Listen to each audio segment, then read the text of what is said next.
meus companheiros, como estamos com o Antero Greco, o rei do trocadilho aqui? Eu vou começar aqui.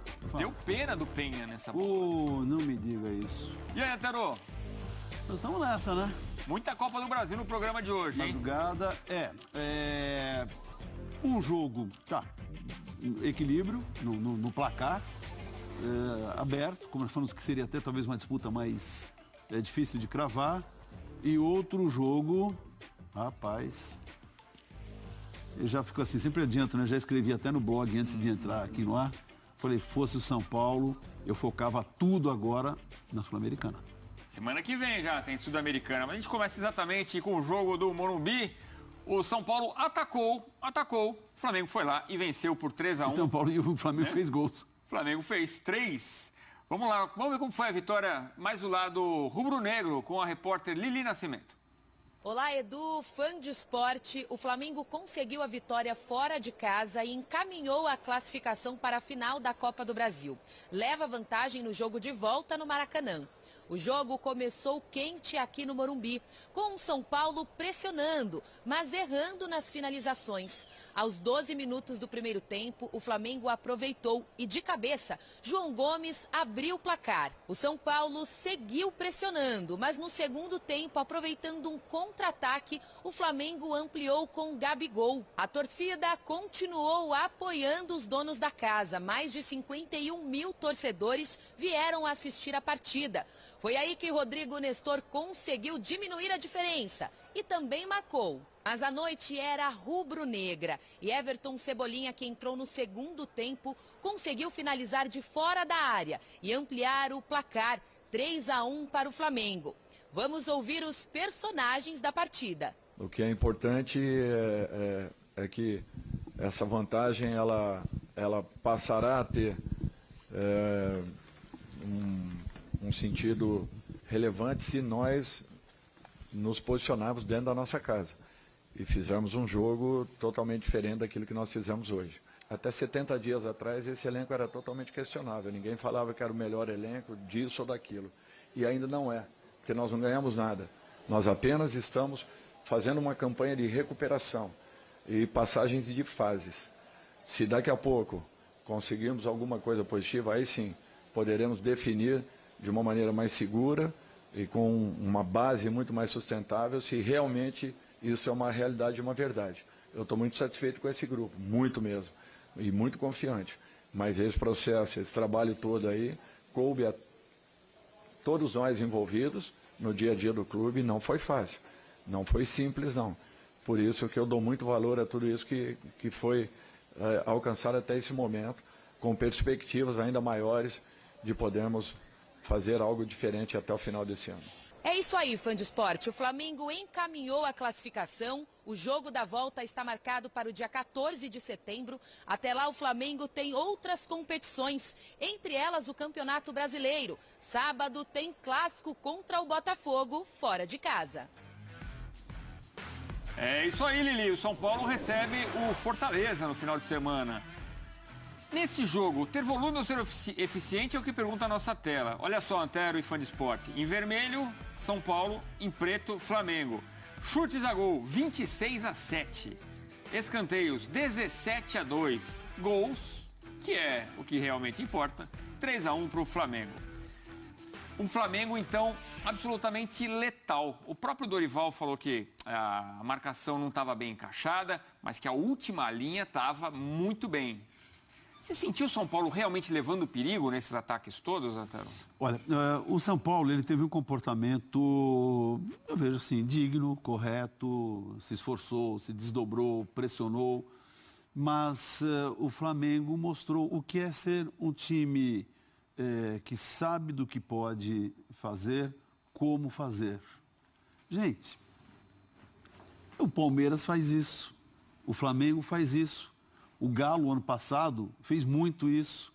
Era aquele time que estava ajustado e sabia como fugir da pressão. Ser preciso na hora certa. Esse ano nem tanto, o Galo, né?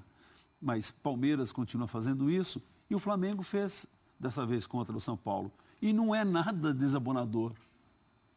É a questão do time que tem confiança, que sabe até ser econômico quando necessário. nas suas ações, mas sabe como executá-las. Você vê como... Olha o lance do Arrascaeta nesse segundo gol contestado e tal. Ele roubou a bola lá pelo lado esquerdo, deu toque, apareceu do lado direito. Então, os jogadores sabem o que fazer. Daqui a pouco o Leonardo Gaciba fala sobre esse lance, sobre a suposta mão do Arrascaeta. Sabem como se deslocar em campo. E por isso, de uma forma até menos desgastante, chegam aos resultados que desejam. Hoje se fala assim, o Flamengo deu um show hoje. Não. Mas ele jogou o necessário, o suficiente, dentro até do que ele pode, e pode muito, para ganhar. E ganhou bem por 3-1 do São Paulo. E o São Paulo, ao contrário, se esforçou, se superou, porque o São Paulo hoje, e nós falávamos isso já há algum tempo, sem demérito para o São Paulo, tecnicamente é inferior ao Flamengo. Então o São Paulo sabia que ele tinha que se desdobrar. E aí, com 11 minutos, não é? Ficou em desvantagem, teve que ir mais para cima. Então era o jogo adequado para o Flamengo. O São Paulo mandou bola na trave, o Santos de novo mostrou que foi uma excelente contratação para o Flamengo. Aí no segundo tempo, é filme muito manjado. Aquele time que vai para cima, pressiona, dá brecha, o outro é bem encaixado, como o Flamengo fez 2-0. Aí fala, bom, foi para o espaço. São Paulo conseguiu diminuir. Deu aquela esperança para a torcida, vai para cima, de novo numa jogada, faz 3-1. Então, Everton Cebolinha, o primeiro gol dele com a camisa do Flamengo. É o seguinte, era uma tarefa complicada. O São Paulo, qual era o objetivo? Sair vivo do jogo de hoje. O que seria sair vivo? Ganhar qualquer placar ou empatar. Aí seguraria uma eventual vantagem no Rio, tentaria, né? Ou disputaria nos pênaltis. Agora, 3-1, gente, futebol proporciona surpresas, reviravoltas, jornadas épicas, históricas, e o São Paulo, se conseguir sair desse enrosco, pode inscrever um segundo jogo dele com o Flamengo com uma partida a ser sempre recordada, ok? Beleza, não é? Então vamos aguardar. Daqui 3 semanas, sei lá como é que estarão os dois times, se estarão completos, se algum estiver em baixa, com contusões, etc. e tal. Porém, é o que eu falei, olha, fosse São Paulo, ia caprichar agora nos jogos contra o Atlético Goianiense, vai encarar, aí encararia Melgar ou o Del Valle numa final da Sul-Americana, um jogo só, jogo único, dá para fechar o ano com uma taça.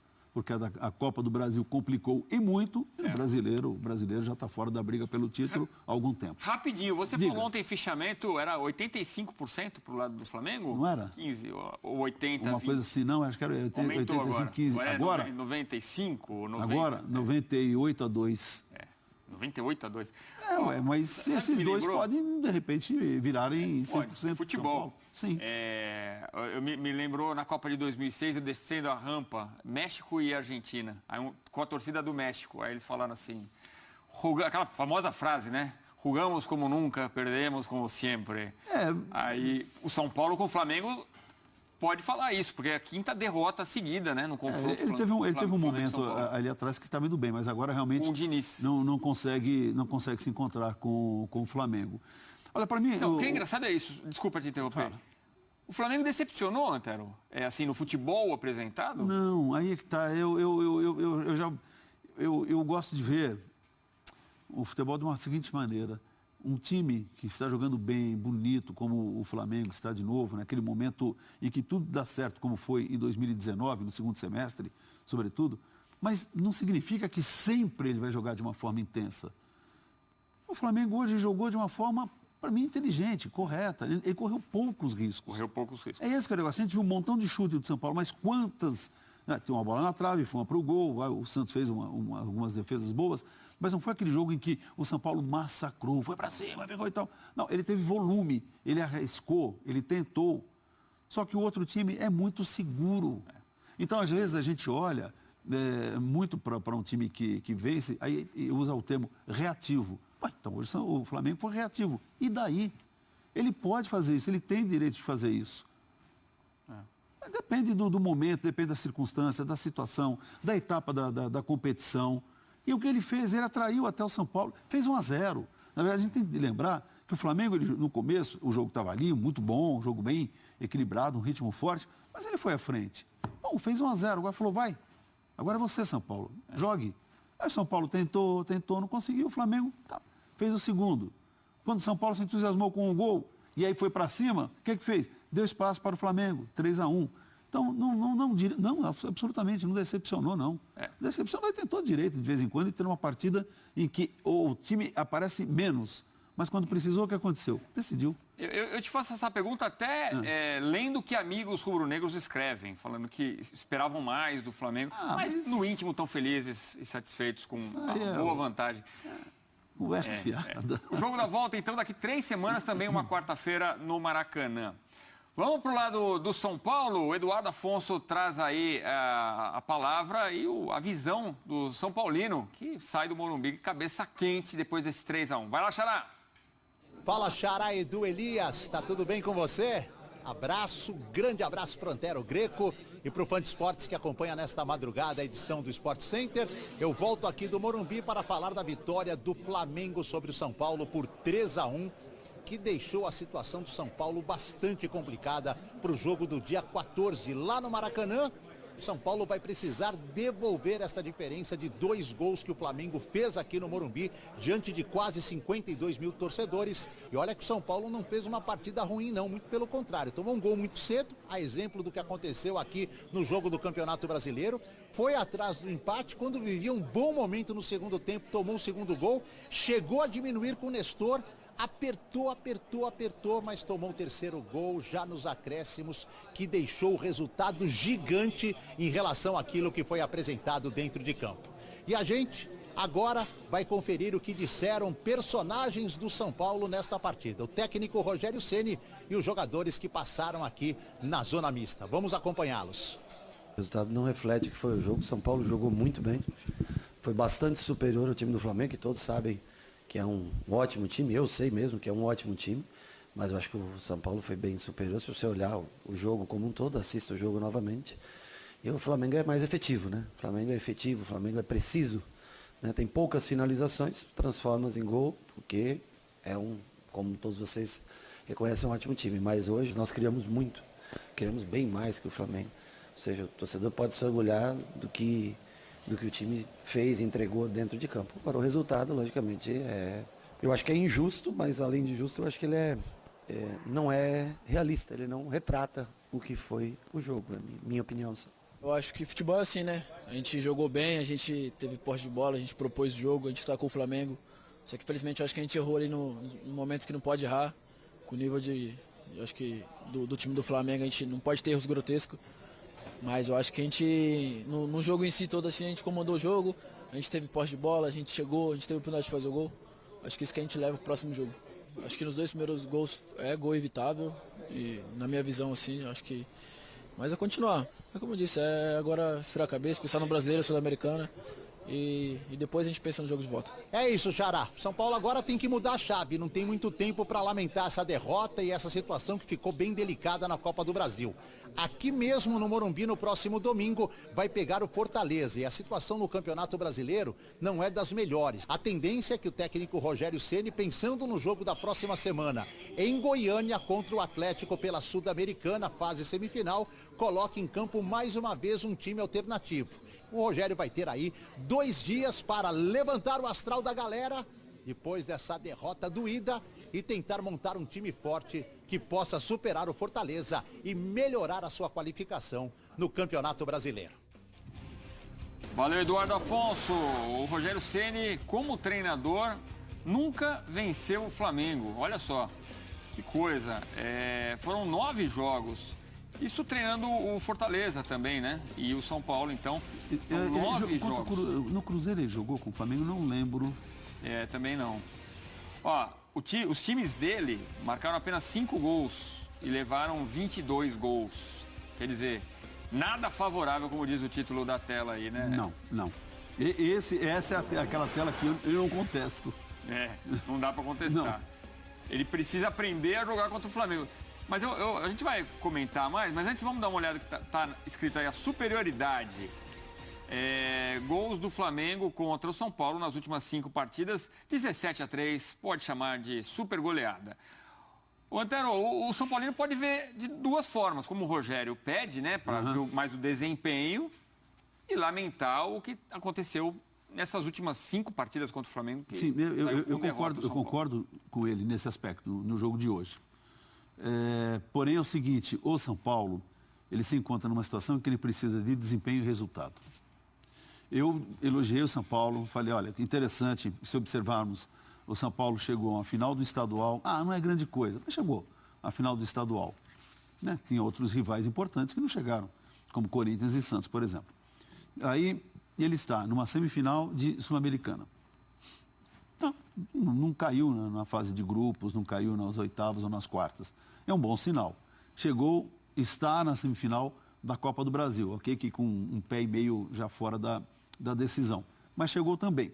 Então, são indícios de que há um trabalho que pode florescer no São Paulo, que pode dar bons frutos. Quem sabe, na própria Sul-Americana ainda, eu insisto nisso.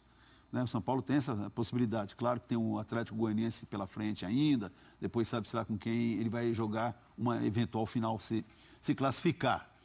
Porém, é o seguinte, o São Paulo precisa de títulos, não só desempenho. O São Paulo precisa de taças. Eu vou continuar batendo nesse aspecto. O São Paulo tem uma história magnífica, linda. Primeiro time brasileiro a ser tricampeão da Libertadores, tem os seus 3 mundiais, enfim, um monte de títulos brasileiros, um monte de paulistas, tudo quanto é qualidade, menos a Copa do Brasil, ok. Mas nas últimas, quantas temporadas, vai? 6, 7, 8? Se nós pegamos de 9 até agora, de 2009 a 2022, são 13, 14 temporadas, 2 títulos, 2. Uma sul-americana e um paulista conquistado no ano passado. Isso para um time médio, para um time pequeno, seria algo notável. Para um time enorme como o São Paulo, não. Então, o São Paulo, ele pode não ser, esse ano não está sendo só um coadjuvante. Ele está exercendo um papel importante, menos no brasileiro. Só que ele tem de ser o solista, o ator principal, o cara que rouba a cena e ganha títulos. E não está conseguindo ainda. E não por falta de apoio, né? Hoje mais de 50 mil torcedores. A torcida está dando uma resposta assim. E no final, mesmo com a derrota, a torcida cantou e reconheceu o esforço do time contra o Flamengo. Você sabe que a torcida do São Paulo tem mudado um pouco o perfil no seu comportamento. Antes era vista como aquela torcida blasé, aquela que só aparecia nos momentos bons, ao contrário da do Corinthians, que não é à toa que se chama fiel, ao contrário da torcida do Palmeiras, para ficarem em seus rivais aqui de São Paulo. Mas já de algum tempo, a torcida do São Paulo tem sido assim muito fiel e que canta e vibra, para usar então duas coisas dos seus adversários. Ela faz a sua parte, ela prestigia, ela comparece. Isso eu acho muito interessante. Interessante, mas por outro lado eu volto de novo naquela coisa preocupante. Porque a torcida do São Paulo, que é grande demais, percebeu e falou, peraí, nós temos um time tão importante, mas que não conquista títulos. Por que isso? Um ponto para o São Paulo, de novo, refletir.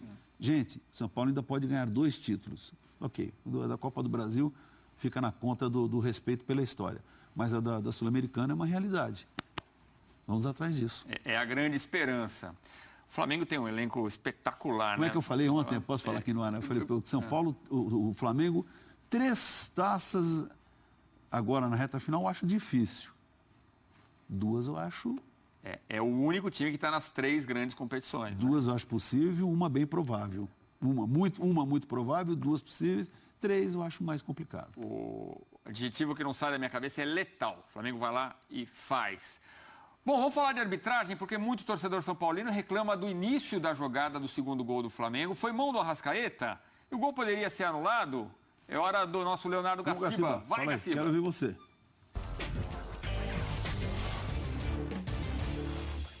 Edu, nesse São Paulo e Flamengo, o lance mais polêmico foi o lance do segundo gol do Flamengo, especificamente a origem dele. Uma disputa de bola, e aí eu acho que é a chave, uma disputa de bola, onde o Arrascaeta, com o braço em posição natural, faz a disputa com o jogador, ele não está bloqueando, a gente não interpreta se há ou não uma ampliação do espaço corporal, e sim se o braço está numa posição natural para o jogo. A bola ainda bate na sua coxa e depois sobe e bate no braço em posição natural para o jogo. Para mim, não há a infração na origem da jogada. E além disso, a gente vai ver ainda, e existe um outro debate que não é claro ainda, o que é um APP, né? Esse ataque, phase, possession. A FIFA fala que para o VAR intervir numa infração clara, tem que se ter poucos passes, verticalidade e pouco tempo até o gol. A gente vê que não é o que acontece, a bola gira bastante, troca de lado, há um cruzamento para dentro da área, o goleiro chega a interceptá-la na primeira vez e posteriormente, né, ela acaba indo para o gol. Então, para mim, a jogada não é lance de VAR, por estar fora do que é chamado APP, e também, obviamente, por não haver infração, Edu. Olha, Valeu, Gaciba. concordo ali com o Gaciba, mas eu já vi a PP depois de 1 minuto, viu? Os caras anularem jogadas. Vamos falar da outra semifinal? Tudo igual no Maracanã. Jéssica Dias chega com as informações de Flu e Corinthians 2-2. Fã de esportes, a noite parecia terminar ruim para a equipe do Corinthians, mas o Timão deixa o Rio de Janeiro com um empate em 2-2 com a equipe do Fluminense aqui no Maracanã. Agora tudo aberto para a disputa da vaga na final da Copa do Brasil, que vai acontecer no dia 15 de setembro, na casa do Corinthians, na Neoquímica Arena. Com apenas 1 minuto de jogo, Fagner derrubou o John Arias dentro da área e o árbitro da partida, com auxílio do VAR, marcou penalidade para o adversário. Paulo Henrique Ganso pegou para cobrar e marcou o primeiro gol do Fluminense no jogo, deslocando Cássio ali na cobrança.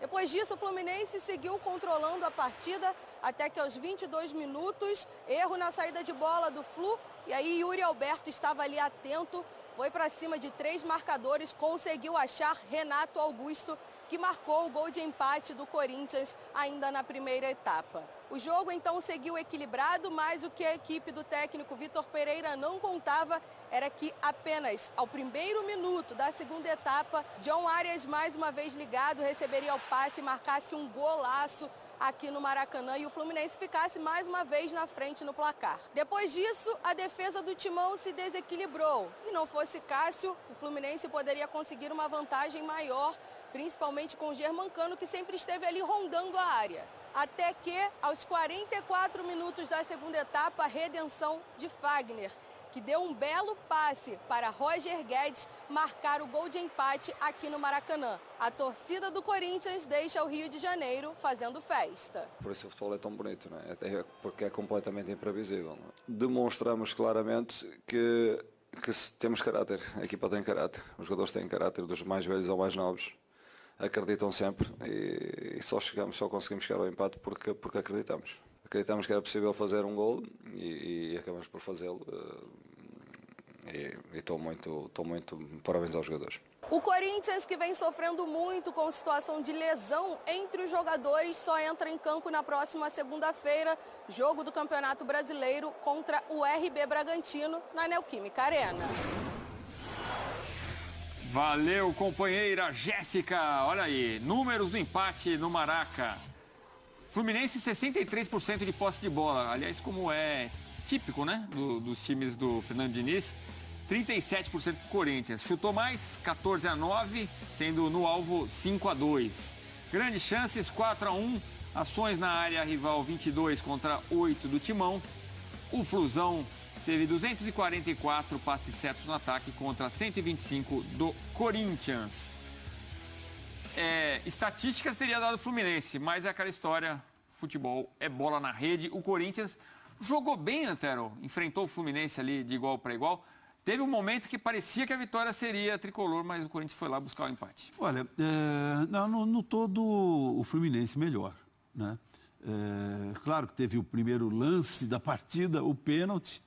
Eu contava aqui pro Edu, já que nós estamos nesse horário aqui, a gente tem um bate-papo, né?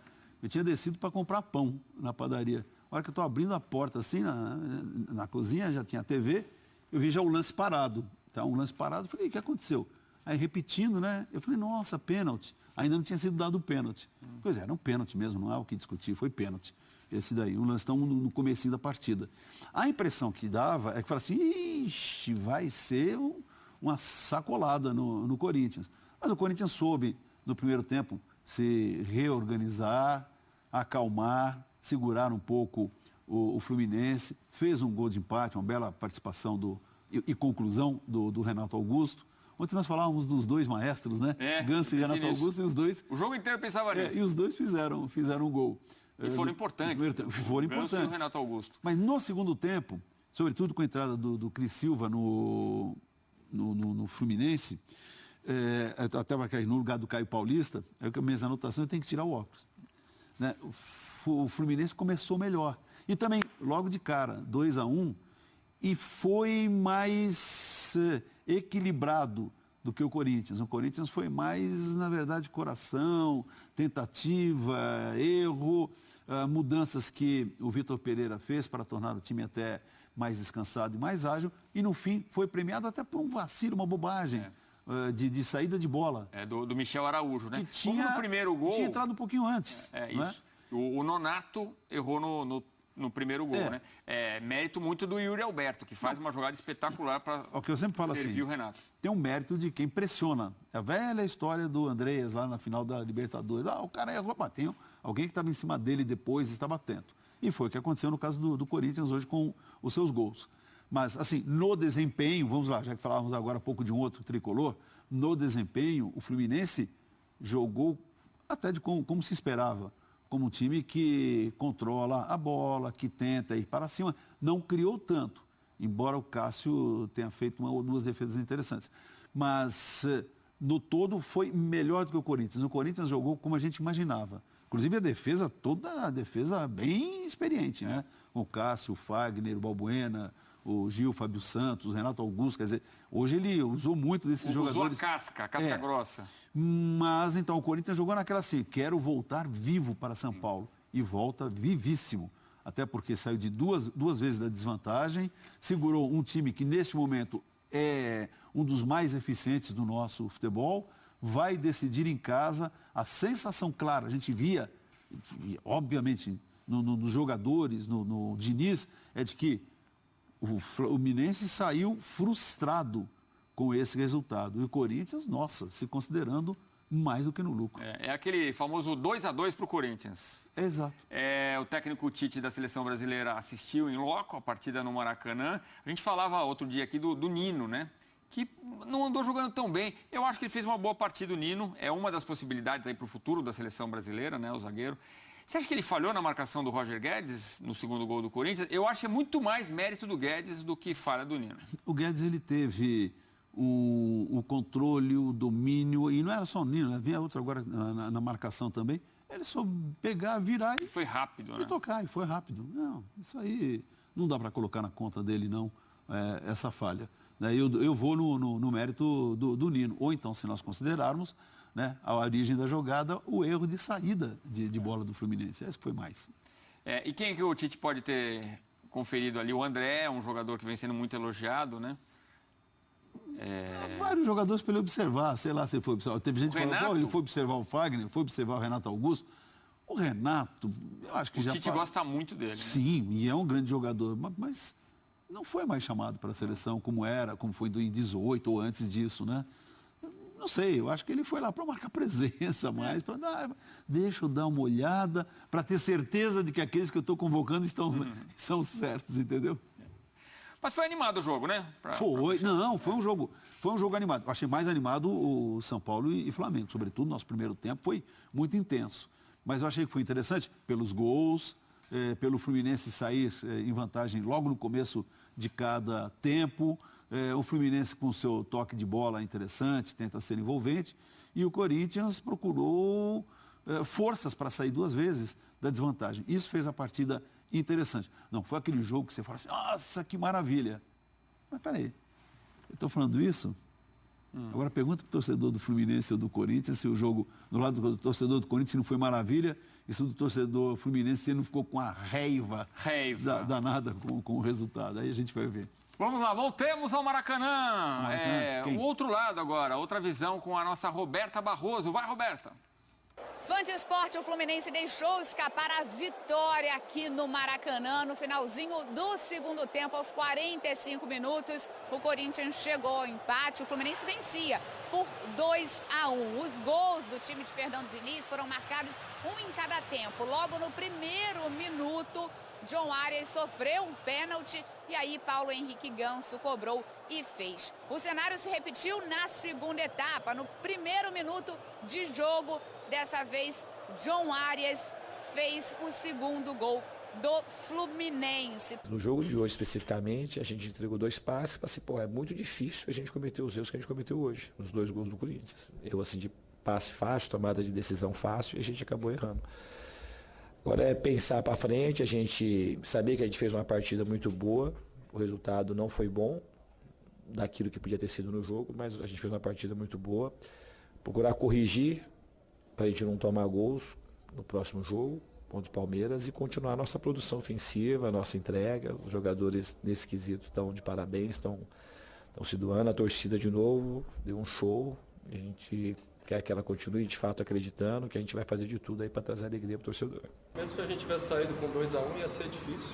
Eu já vivenciei várias situações adversas, com resultados positivos. Isso é Copa do Brasil, jogo sempre disputado, duas grandes equipes, poderia ser um resultado também adverso, a gente poderia sair com a derrota.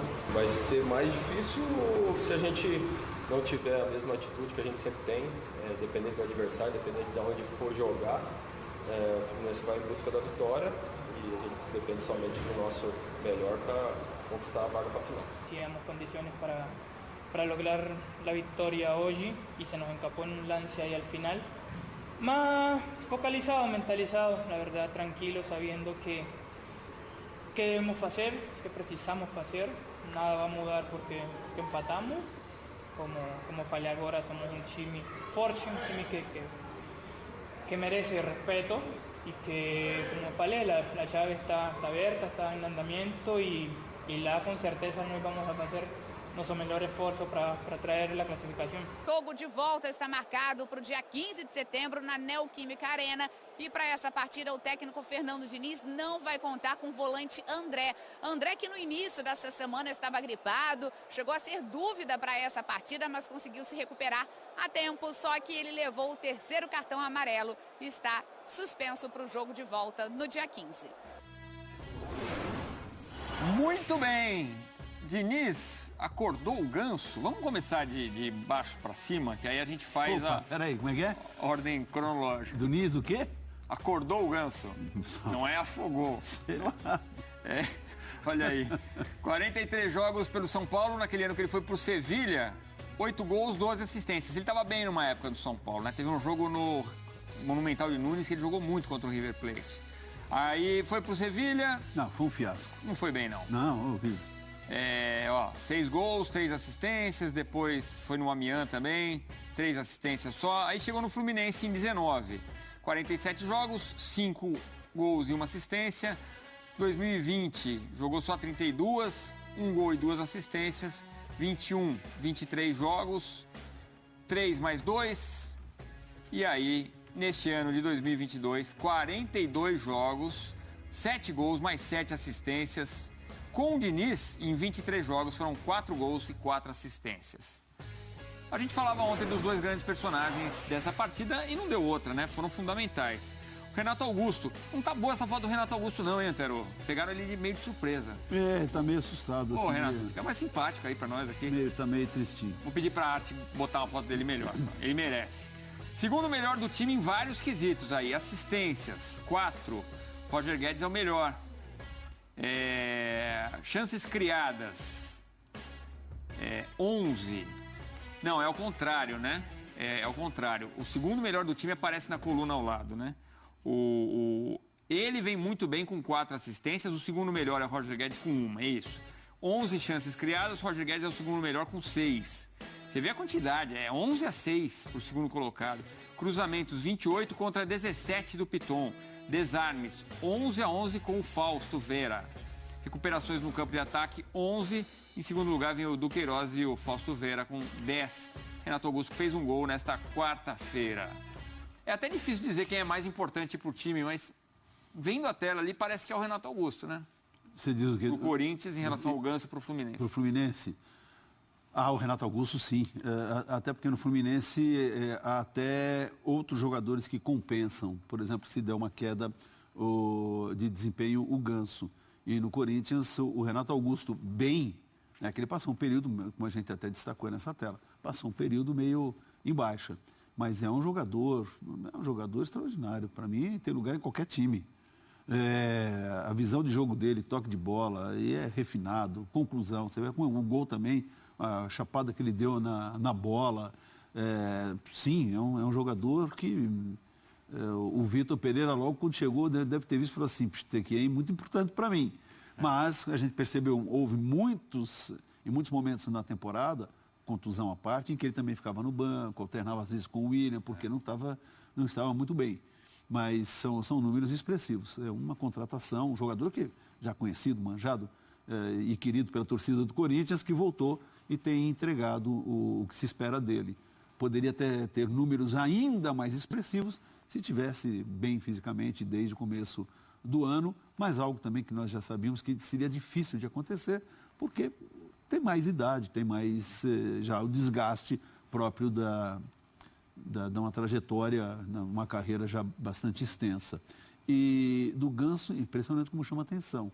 Ele teve aquele período no São Paulo, que é o início da nossa tela, o São Paulo já com uma parte, acho que do Sevilha, depois um período ali, meio tal, nessa passagem, mesmo a volta no Fluminense. Parecia que não ia dar certo. Não, mas sempre teve muito período que ele ficou no Fluminense ali, meio esquecido. Entrava né? só no segundo tempo.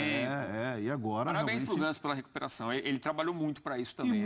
E também bom o mérito a participação do Diniz. Né? Quando já chegou e já encheu a bola do Ganso, falou, esse cara é importante para mim, é um maestro, e ele está correspondendo à expectativa. Para arredondar esse assunto, daqui 3 semanas, placar, tem alguém favorito aí? Olha, a gente tem de imaginar o seguinte, em 20 dias tudo pode acontecer, né? Slogan, não é? Dos nossos amigos da Band News. Não, em 20 minutos, né? É isso aí. Em 20 dias, então, Então, muita coisa pode ocorrer. Ainda neste momento, o Fluminense é um time, diria assim, melhor do que o Corinthians. Né? Mas o Corinthians, com esse resultado, é gigante.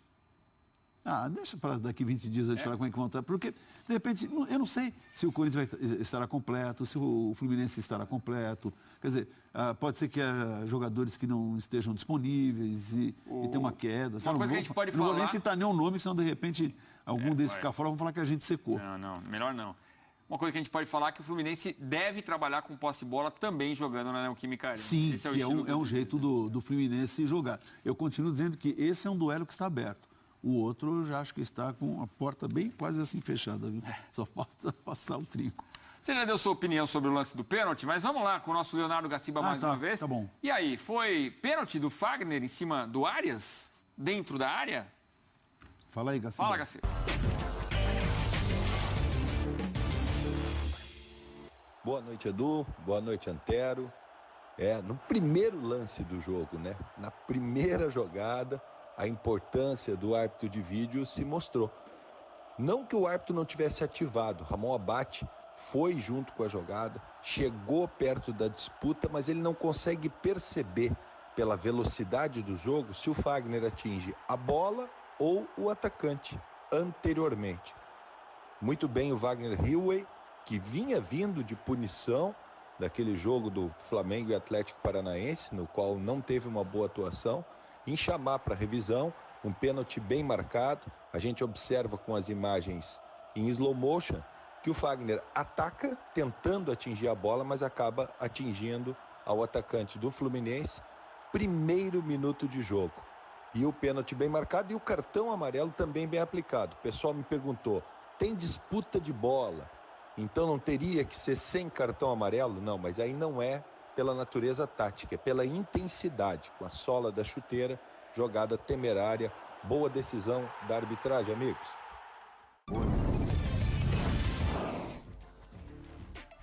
Valeu, Gaciba. Primeira parada no Sport Center. Na volta, o assunto é o Palmeiras. Com semana livre para treinamentos, o Alviverde foca só naquilo. Continuar na liderança do Brasileirão. E volta já. Vai continuar. Vai.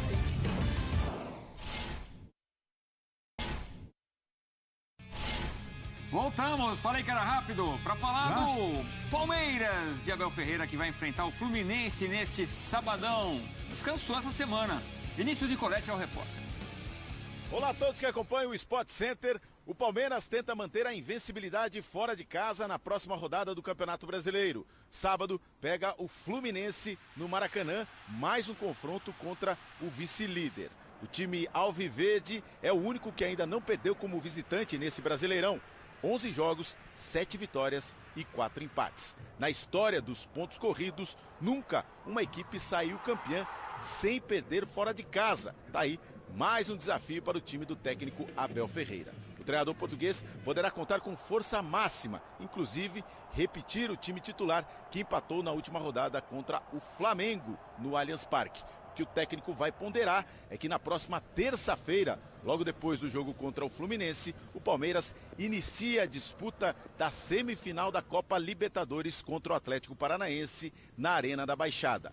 Além da boa campanha fora de casa, o Palmeiras também defende uma sequência, 12 jogos sem perder na temporada. A equipe tá unida, tá focada, o ambiente é muito bom. É mais um jogo muito importante para nós e acho que essas 2 semanas cheias foram boas para também dar descanso a quem tem jogado mais e a quem tem jogado menos poder aproveitar a semana para trabalhar firme. E sábado temos um grande jogo e torcer para que possamos sair com os 3 pontos.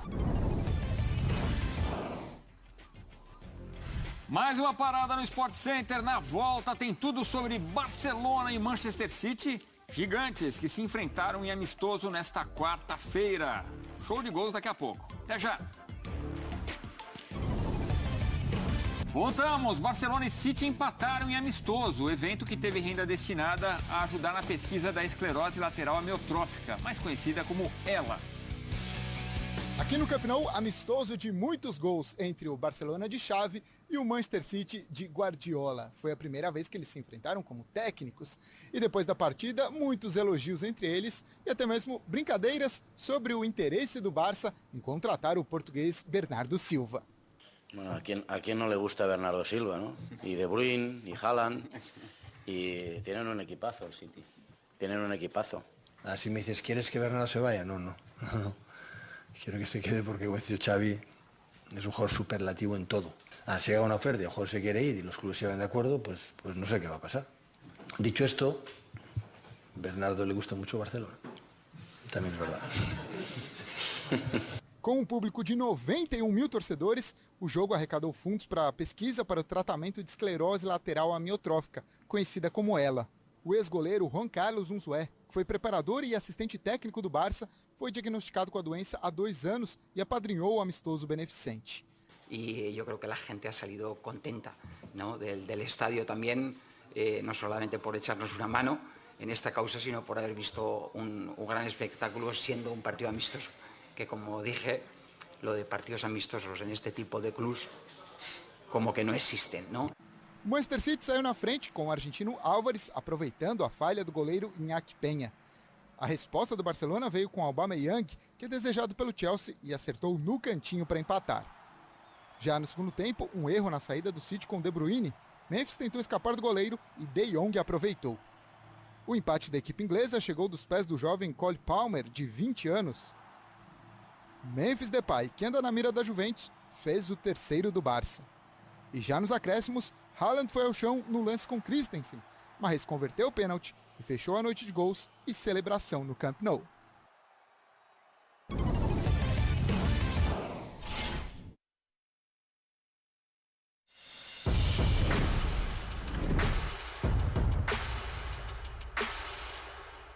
Olá para você que está chegando aqui para conferir as informações do F360 Express, rodada de Campeonato Brasileiro e tem líder contra vice-líder de novo, né? Mais uma vez o Palmeiras enfrentando o vice-líder da competição, agora o Fluminense, e o retrospecto é equilibradíssimo.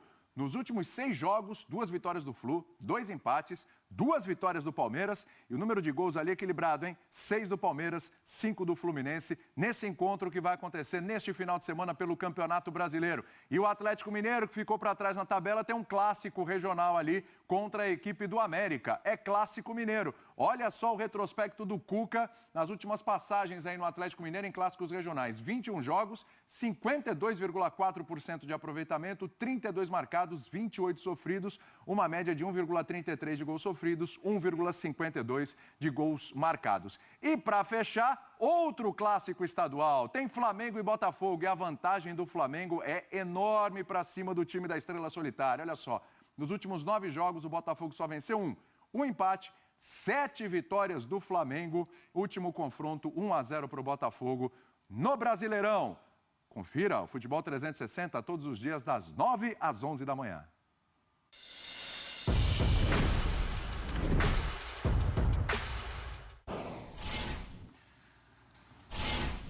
Estamos de volta. Na sede da CBF no Rio de Janeiro, tivemos um seminário de combate ao racismo e à violência no futebol. Foi apresentada a ideia de punições esportivas contra torcedores que demonstrarem comportamentos racistas.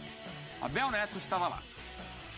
Amigos do Sport Center, falo aqui da sede da Confederação Brasileira de Futebol, no Museu de Futebol, que fica dentro da CBF, onde foi realizado nesta quarta-feira o primeiro seminário de combate ao racismo e à violência no futebol, com a presença de autoridades do futebol brasileiro, sul-americano e mundial, e com uma proposta importante, defendida pelo presidente da CBF, Edinaldo Rodrigues, de que a partir de agora aconteçam punições desportivas. Clubes envolvidos em atos de racismo ou que tenham torcedores cometendo atos de racismo sejam punidos com a perda de 1 ponto dentro das competições em que eles participam. O presidente da CBF falou sobre o assunto, o presidente da Confederação Sul-Americana de Futebol também. Vamos acompanhar o que eles disseram. A nossa posição é chamar atenção de uma forma mais veemente, no sentido de ter penas desportivas, porque só as multas pecuniárias, elas não, no meu entender, não se resolvem, porque enfraquece o caixa do clube, porque quanto mais pesada a multa, mais ainda existe, não bane por multa, e eu acredito que quando se coloca na pontuação de um clube, que esse ponto tirado pode trazer uma consequência de não uma classificação para uma fase seguinte, ou até um título, ou até às vezes um rebaixamento, eu acho que vai chamar mais atenção e vai fazer com que todos tenham um engajamento maior.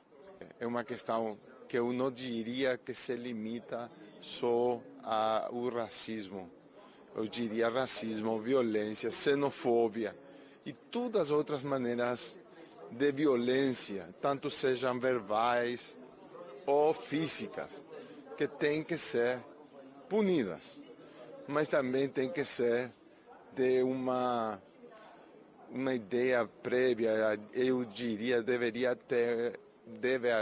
haver uma estratégia de longo prazo para educar, porque eu acho que a punição sola não vai ser suficiente. E o Marcelo Carvalho, diretor do Observatório da Discriminação Racial no Futebol, também falou sobre o problema do racismo dentro do futebol, trazendo informações e números importantes. Em 2021, trazem 64 denúncias de racismo no futebol brasileiro. E em relação a 2020, foi um aumento significativo, porque 2020 foi o ano da pandemia, então nós tivemos uma diminuição dos casos, foram 31 casos.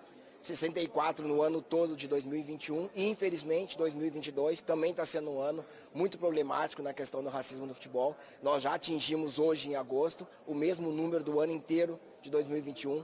Estamos com 64 casos de racismo no futebol brasileiro, sendo 13 desses casos em competições sul-americanas. É isso, amigos do Sport Center. Lembrando que o presidente da Conmebol, Alejandro Domingues, também participou do seminário e enfatizou que a Conmebol aumentou, inclusive, aquela punição que era de $3 mil, já foi de $3 mil para clubes envolvidos em casos de racismo, e passou para $100 mil. Ele disse que apoia punições mais severas, mas vai aguardar também aí a continuidade dos acontecimentos, o que vai acontecer no futebol brasileiro, e também vamos acompanhar o que vai acontecer no futebol também sul-americano. Devolvo para vocês no estúdio do Sport Center. Grande Abel, meu parceiro. Legais também as presenças, né, do técnico Tite, da Pia Sanhog, das seleções brasileiras e de nomes da cultura como Gilberto Gil e Antônio Pitanga nesse evento tão importante. A gente abraça essa causa orgulhosamente, né, Antero? Não ao racismo, 1000 vezes. Racismo é crime. Mas essa ideia de repente, tirar 1 ponto do time que tiver torcedor envolvido, você acha que pode dar certo, Antero? Será uma medida bastante polêmica. E já vou te dizendo desde já, pode dar pano para manga. Algum clube pode alegar que foi prejudicado em um momento importante e outro não. É preciso ter calma nesse aspecto. Para mim, o que disse o presidente da Conmebol é uma coisa importante. Não é só a punição, nós tendemos sempre a pedir punição. Punição, tem que punir. A nossa vida parece que é feita só de punição. Mais punição e menos educação. E ele falou, tem que educar. Às vezes você educa também com a punição, ok, é verdade. Mas é preciso ter sempre campanhas constantes nos países, campanhas educativas, de esporte, em toda a sociedade, né? Para educar a respeitar a divergência, a diferença, né, que há na vida. Porque só punir, né? No entanto, fiquemos no aspecto da punição, que nem isso às vezes acontece. Teve um caso aqui em São Paulo, não foi? Um torcedor do Boca, um cretino qualquer, sei lá, que foi levado até para a delegacia, aí pagaram lá uma fiançazinha e ele foi liberado. Né? Também não acho que o cara tem aquela coisa assim, você já transforma o sujeito, você coloca o cara preso junto com criminosos de alta periculosidade. No entanto, é preciso que haja uma punição forte com quem tem comportamento racista. Por exemplo, o cara sair rindo, banir de estádios. Sair rindo e publicando na rede social que, Então, e são pessoas identificáveis, facilmente identificáveis. Hoje a gente tem tanto recurso para identificar. Falar, o Antero teve um comportamento racista. Você vai passar por um processo judicial, etc. Mas também, no plano esportivo, você vai ficar impedido de entrar em estádio por 6 meses, 1 ano, a vida toda, entendeu? Porque a gente vê esses caras, provavelmente aquele que esteve aqui em São Paulo, que foi flagrado e foi para a delegacia e pagou uma fiança, deve estar continuando no estádio, continua xingando, continua provocando os outros. Então, é preciso começar a tirar essas pessoas, para elas aprenderem aí também a não ter esse tipo de comportamento. Mas termos campanhas educativas constantes. E dependendo da gente aqui, esse tema será sempre abordado. Alguém pode achar repetitivo? Que ache. Mas nós vamos abordá-lo até que um dia, quem sabe, não seja mais necessário falar de racismo, porque ele estará extinto. Nesta quarta-feira, a gente já viu nas imagens, né? A CBF teve um primeiro gesto nessa luta contra o racismo. A gente está vendo de novo, tanto no Maracanã quanto no Morumbi, nas semifinais da Copa do Brasil, essa frase, por um futebol e uma sociedade antirracista. Amém. Isso, precisamos ir além até de slogans, mas precisamos de ações. Sim. Bom, já que falamos na Copa do Brasil, vamos rever os gols desta noite de quarta-feira, começando com os gols relâmpagos do Fluminense, né? Um no começo do primeiro tempo, outro no começo do segundo tempo. 2-2 entre Fluminense e Corinthians no Maracanã. Olha lá o juiz lá, falou, agora já foi, falou o juiz, né? Hoje ele falou, agora já foi, sim. É o mesmo, né? É o mesmo. De Palmeiras e Flamengo. Bela cobrança, hein, do Ganso. E olha que o Cássio é um catador de pênaltis emérito. Mas essa não teve nem chance. Categoria do Ganso. Não, bateu muita bonito, responsabilidade, né? Ele tirou de letra. Muito bonito. E o gol depois do Renato Augusto, empate do Corinthians ainda no primeiro tempo. Olha lá, a bobeada no meio campo, né?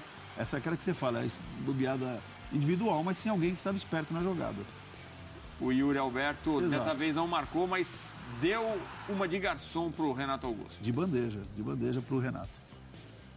1-1 ainda no primeiro tempo. Agora, quase 60 mil torcedores. Não deu para ver o gol aí, porque o letreiro, gente, o letreiro estava embaixo. Isso. Olha lá. Ficou nervoso o Renato Augusto. Nossa, olha, a jogada do Yuri foi muito bonita.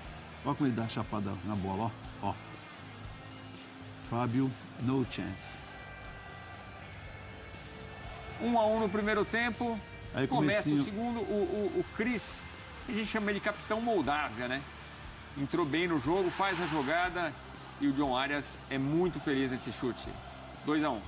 Não, pegou assim de primeiro, pegou na veia. Ó. Não dava, né, Cássio? Não dava. Só olhou o Cássio. Aí parecia que a vaca corintiana ia pro brejo, jogo se encaminhando para o final, a saída de bola do Flu, ao invés de dar um bicão, aquela tentativa de sair com categoria, aí na hora que dominou o Roger Guedes. O Roger Guedes foi muito rápido. Foi muito rápido, não tem como. Se ele, a gente fala, falhou o zagueiro, se ele fosse no Roger Guedes era pênalti. E no Morumbi? No Morumbi. São Paulo 1, Flamengo 3. Olha que beleza essa cabeçada do João Gomes. E você vê que ele sobe já olhando onde ele vai cabecear. Não é aquela coisa, eu cabeceio para ver o que acontece. Ó, tirou completamente o Jandrei. E o Everton Ribeiro flutuando ali, pela direita, para a esquerda nesse caso. É o que eles fazem. O segundo gol é o Arrascaeta que vai para o lado direito. Nessa não dava para o Jandrei. Aí muita gente achou que o Jandrei falhou nesse segundo gol, que ele poderia ter dado um soco mais forte na bola. Talvez. Essa é aquela que o goleiro, nesse tipo de lance, ele tem que dar um murro na bola que ela vai parar no meio de campo. Ela ficou dentro da área. Aí, ó. Só deu um toquinho. Ok, que tentou até fazer, né? Compensar, fez uma defesa parcial de novo. Aí, ao começo da jogada, a reclamação de que a bola teria tocado, quer dizer, tocou, né?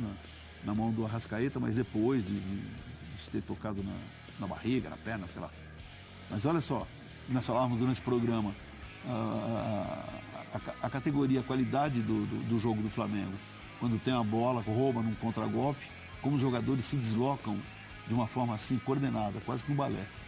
2-0 desanimou o São Paulo, mas o Tricolor foi para cima e ainda conseguiu o seu gol com o Rodrigo Nestor. São Paulo que atacou. Foram 26 chutes contra 7 do Flamengo. E aí o gol finalmente saiu com o Nestor, o Igor Vinícius serve e o Nestor faz. Aí animou, acendeu o Morumbi de novo, né? Teve um leve desvio no Vidal. Foi esse desvio que tirou o Santos da jogada. O Santos realmente dá uma tranquilidade para a defesa que é impressionante. Trouxe uma calma. O Flamengo tomou o gol do Palmeiras, mas estava 6 jogos sem tomar gols, né? Antes do Palmeiras. E aí a gente vê o último gol, a jogada do Flamengo com Arrascaeta e Everton Cebolinha marcando o seu primeiro gol com a camisa rubro-negra. No melhor estilo Everton Cebola. Com isso, encerramos essa edição do Sport Center, Antero. Já tem musiquinha. Já fechou o caderno até? Fechei meu caderno aqui do South Park. Nesta quinta-feira temos mais Sport Center. Mas é cedo, né? É. Cedo, 11. 11. É o horário que a gente... Não é o horário dos fortes. É o horário dos meio fortes. Meio fortes. Obrigado, Fã de Esporte. Tchau, até. Fique ligado. Daqui a pouco. Informação nesta quinta-feira. Daqui a pouco a gente volta aí. Tchau. Tem muita Copa do Brasil ainda. Quinta-feira.